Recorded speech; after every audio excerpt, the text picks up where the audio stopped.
In today's video, I'm going to teach you how to enable and review the restrictive audit trail in the Accounting app.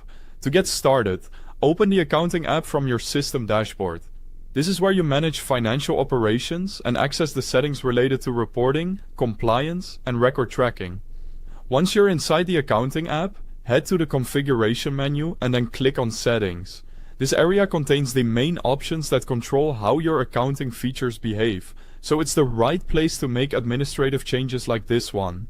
After the settings page opens, scroll down until you reach the reporting section. Depending on your screen size or system layout, you may need to move a little through the page, so take your time and make sure you're in the correct section before changing anything. In reporting, look for the option labeled Restrictive Audit Trail.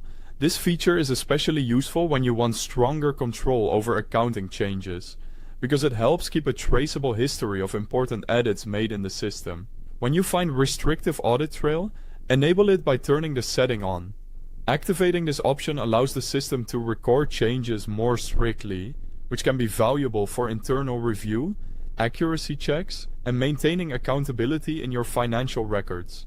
After enabling it, make sure to click Save so the change is applied properly. If you leave the page without saving, the setting may not be updated, so this part is important. Once the setting has been saved, the next step is to access the audit information itself. To do that, go to the Review menu and select Audit Trail.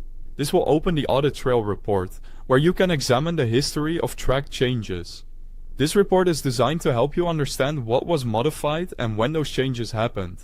As you review the Audit Trail report, pay attention to the details shown for each entry.